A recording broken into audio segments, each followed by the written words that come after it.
2011, the Navy celebrated the centennial of naval aviation. It was 100 years ago that civilian pilot Eugene Ely performed two pioneering acts of early flight, the first shipboard aircraft takeoff and landing. Since that time, naval aviation has grown from biplanes to Super Hornets, and now, as the Navy embarks on the second century, more unmanned air systems join the fleet. As the Center for Aircraft Test and Evaluation, NAVAIR is leading the way into the future of flight. Welcome to our Year in Review edition of Airwaves. I'm Michael Prue.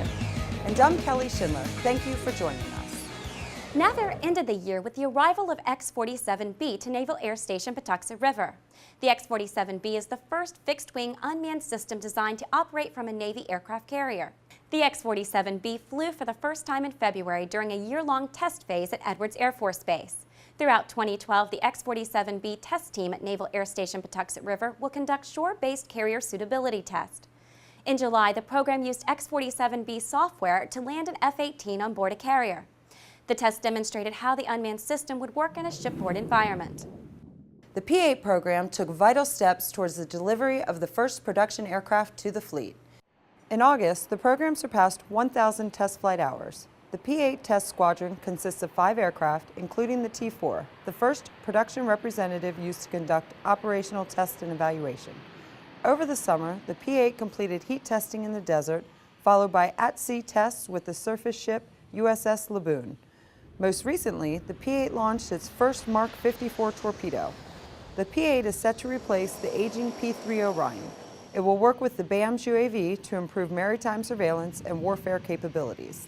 The aircraft's release to the fleet is scheduled for 2013. The Navy and Marine Corps made history in 2011 with the first at-sea landing of the F-35B.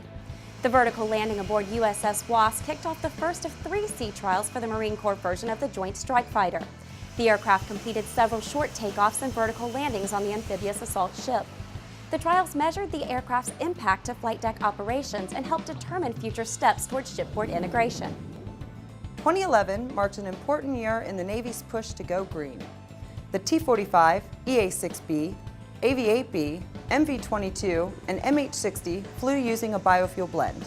The biofuel is a 50-50 mixture of JP5 jet fuel and camelina seed.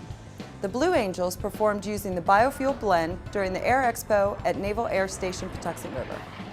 We can demonstrate in this type of atmosphere we've completed the cycle from laboratory through aircraft, through formation, flying. The fuel is what we said is. Same performance, same benefits, no different than petroleum. The unmanned Fire Scout was the final aircraft to fly using the biofuel blend. This type of drop-in replacement fuel is expected to decrease military dependence on foreign oil. The Navy took off into the future, launching several aircraft with EMALS. The electromagnetic launch system is set to replace steam catapults on all Ford-class carriers. In November, the F-35C launched from EMALS, an important step for fleet integration for the Joint Strike Fighter. Being in 22 years, I'm used to steam catapults, I'm used to arresting gear, hydraulic systems, pneumatic systems. So this is definitely a big change, you know. We're not going to have the typical picture of launching on the flight deck, seeing the steam rise from the catapult. You know, that's going to be something to get used to. The E-2D Advanced Hawkeye launched from EMALS over the summer. Previous aircraft include the F-18, the T-45, and C-2A Greyhound. The second phase of the aircraft compatibility testing is scheduled to begin in 2012. The Meet the Fleet events offered a first-hand account of military operations at sea and on land. Leadership from the Truman, Lincoln, Reagan, and Enterprise strike groups visited Patuxent River to discuss deployment challenges with the NAVAIR workforce. The 26th and 15th Marine Expeditionary Units also shared their experiences from the front lines. All thanked the NAVAIR workforce for their contributions to the mission. Meet the Fleet is an open forum aimed at strengthening NAVAIR's connection to the warfighter. You can learn more about Meet the Fleet on the NAVAIR news page at www.navair.navy.mil. The Navy's Fire Scout unmanned air vehicle successfully completed its first land-based deployment. Fire Scout Detachment Alpha returned to Naval Air Station Patuxent River in November following an 8-month deployment to Afghanistan. During its deployment, Fire Scout provided surveillance and reconnaissance support to troops in the field. The Fire Scout can endure more than 5 hours of flight per mission. The AH-1Z and sister aircraft, the UH-1Y, deployed as a team on board the USS Macon Island. The Zulu and the Yankee are operated by the 11th Marine Expeditionary Unit.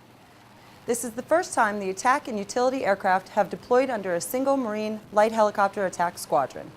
The Zulu's upgraded target and communication systems allow Marines to operate at a safer distance from the enemy. The Cobra is scheduled to be fully functional in 2020. 2011 was a record year for STEM, the educational outreach program pairing students with NAVAIR scientists and engineers. Hundreds of students visited NAVAIR sites for a hands-on look at technology-related careers. The Crash Survivability Contest at Naval Air Station Patuxent River gave students a basic understanding of the systems engineering process. NOC-WD engineers taught students about rocketry and aviation at China Lake's Summer Science Camp. The STEM program provides base tours and classroom programming to students in 4th through 12th grade. For the first time ever, the Navy deployed a cargo unmanned aircraft system in support of troops overseas. KMAX is a heavy-lift helicopter capable of carrying loads up to 6,000 pounds. The unmanned vehicle offers remote control delivery to the battlefield, reducing the need for ground convoys and troops that support them. We're going to do unmanned missions to support the warfighter. Mission success is to carry as much weight as we can, takes trucks off the road, and potentially will save lives. The KMAX will also reduce the number of air vehicle convoys required for remote cargo delivery. That's it for this edition of Airwaves. See you on the flight line.